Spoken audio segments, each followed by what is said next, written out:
Start. Hi, I'm Dr. Aniruddha Malpani. I'm an IVF specialist, and I'm going to talk to you a little bit about what the problems with the female reproductive tract are, which can cause infertility. There's no question about the fact that the female reproductive tract is complex. Let me just walk you through the anatomy, and then I'll tell you about each of the possible diseases which could happen, which could cause a problem with getting pregnant. The good thing about this video is you can rewind it, you can replay it, and if you have more questions, you can find out more information about all the diseases I'm talking about on our website, which is www.drmalpani.com.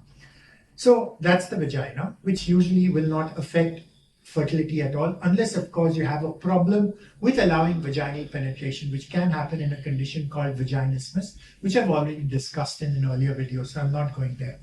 The next step is called the cervix. The cervix actually plays a very important role because it allows the sperm to travel up through the cervix inside the uterine cavity. Now, the interesting thing about the cervix is it produces what is called cervical mucus.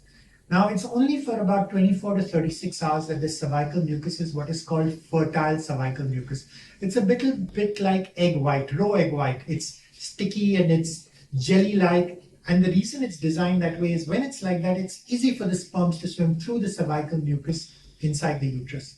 Once the sperm have swum through, once the ovulation has occurred, then interestingly, the mucus actually blocks other sperm from going through the cervix into the uterus.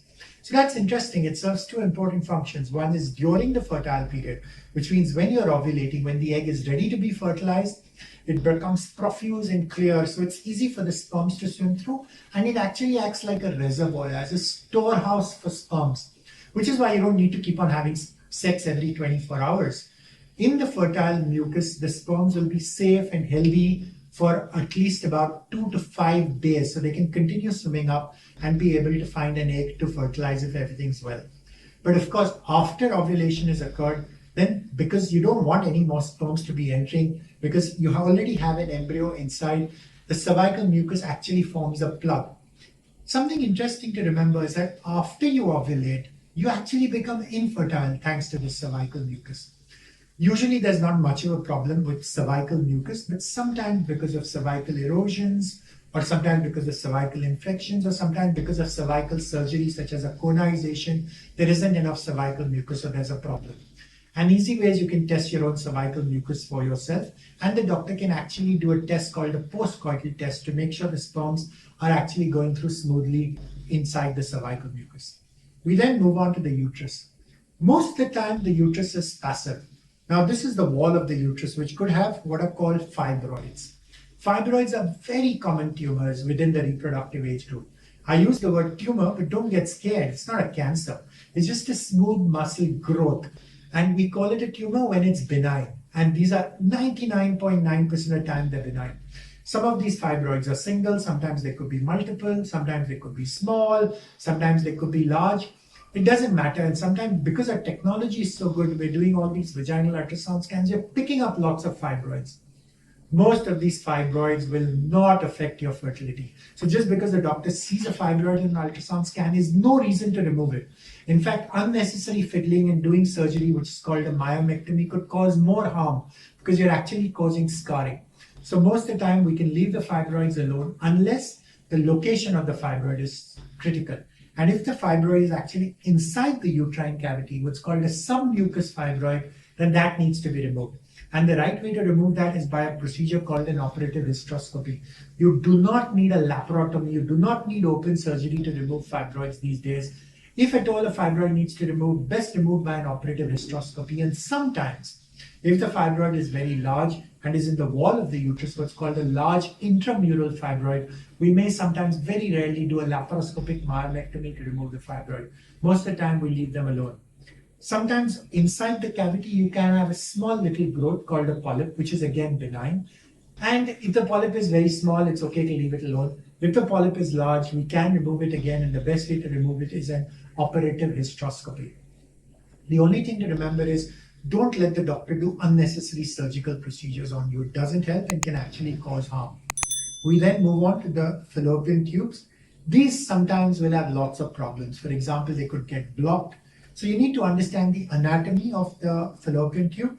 This little structure is about 10 centimeters. This is the uterine end of the fallopian tube. This portion is called the isthmus.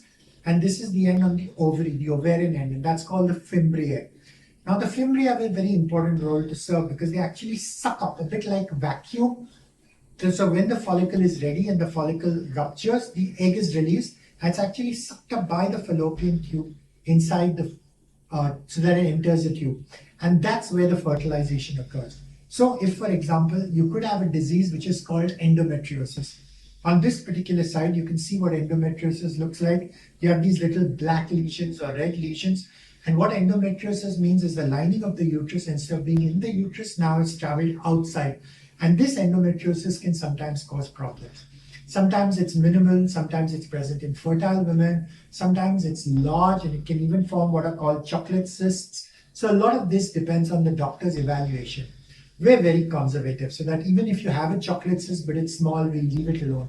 Unnecessary surgery for this chocolate cyst causes a lot of harm, because every time you remove a chocolate cyst, you end up removing normal ovarian tissues and actually causing infertility. So always think twice.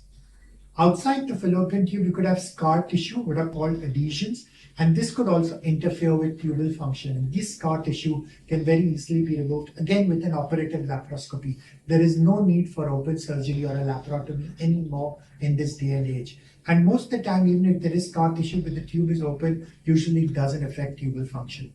And finally, you can actually see this little swelling in the fallopian tube. This is called an ectopic pregnancy, which means if the tube is open but damaged, you get an embryo, but instead of the embryo traveling through the fallopian tube and reaching the uterus, it gets stuck in the tube. That's called a tubal pregnancy, an ectopic pregnancy, and that can be a medical emergency, so it needs to be diagnosed early.